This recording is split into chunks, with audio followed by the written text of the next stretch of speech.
I mentioned a little bit. What I'm going to share is about how I manifested a whole room full of participants to my workshop.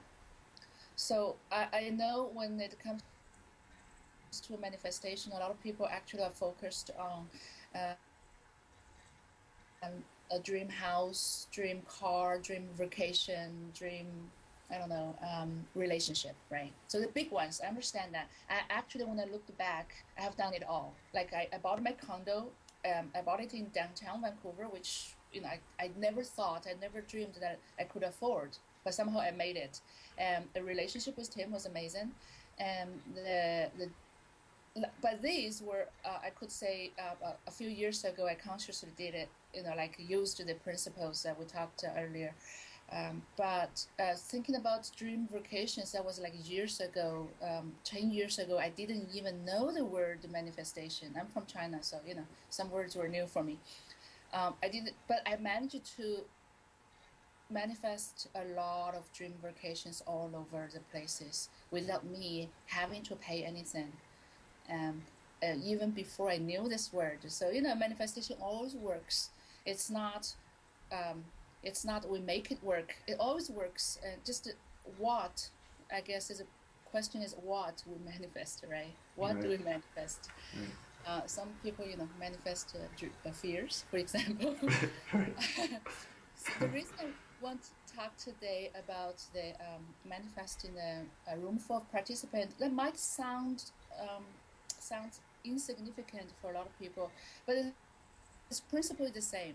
And the reason I want to talk about it because having my workshop, a course, it's an 8-week course of self hypnosis that actually really mattered to me. It matters to me, and again, it's the same principle. Um, I think it matters to me because it's always been my dream to teach. And it's about public speaking. It's about being invisible. And there is, again, the fear, for me personally, the fear of being judged if I take myself public. And these, that a house or relationship and the vacations, they don't have this aspect. So for me, it's extra excitement, extra, challenge, actually. So is that okay to talk about that? That's perfect. Yeah, I love that. Okay, so the workshop is a 8-week self-hypnosis. It's ongoing, and it started last year. When I started, I remember there were two friends. Another one was another hypnotherapist, and one of them was a coach. So kind of like three of us decided we're going to approach local community centers.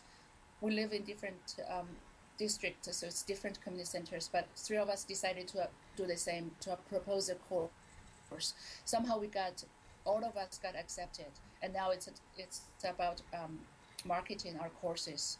So two of them, they were their schedules were a little earlier than I. So one of them got two people signing up. Another one got three people signing up. So the one who got three people signing up decided to withdraw, to cancel the course because he thought, just it wasn't worth the time and the energy to teach three people.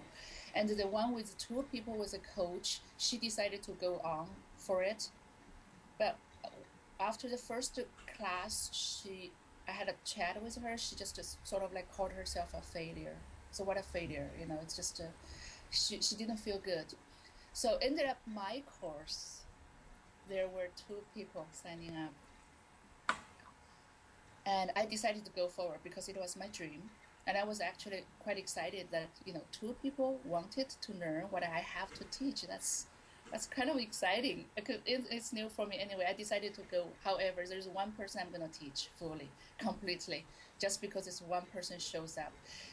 And indeed, lo and behold, two people signed up. And when I went there, the first class, only one person showed up. So another one paid for the money but decided not to show up for the first class.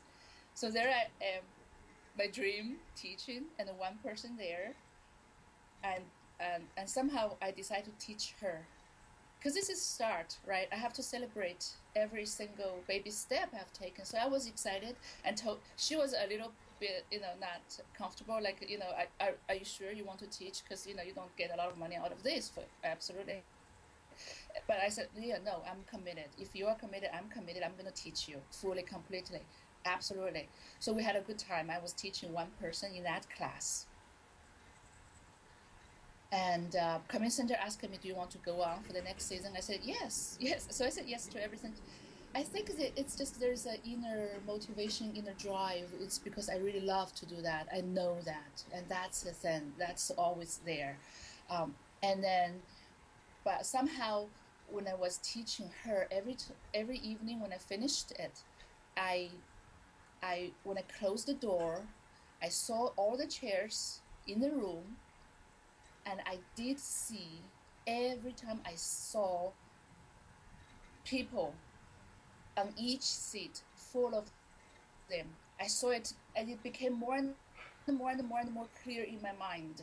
And I knew how excited. Not even I saw them. I saw all of these people, men and women, all different ages, from young kids to 80-year-old.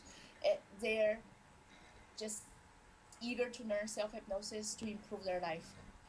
And then I saw myself walking into that room and feeling that I was absolutely loved by each one of them.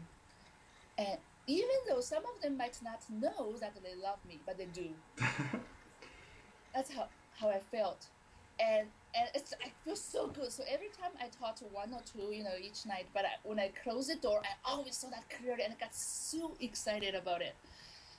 And anyway, the second, and it actually turned out that one person that I was teaching, she's a marketing person, and she gave me a super good idea, because the first I marketed as a self hypnosis for weight loss. She said, actually, I have learned so much from you. I have improved my sleep, my job interview, all of this. So why don't you name it self hypnosis for a better life? Because it's that's what I learned from you. You see, I was willing to teach her. She was willing to give me some free advice. So the second season, I marketed as a self hypnosis for better life, and I got 8 people signing up.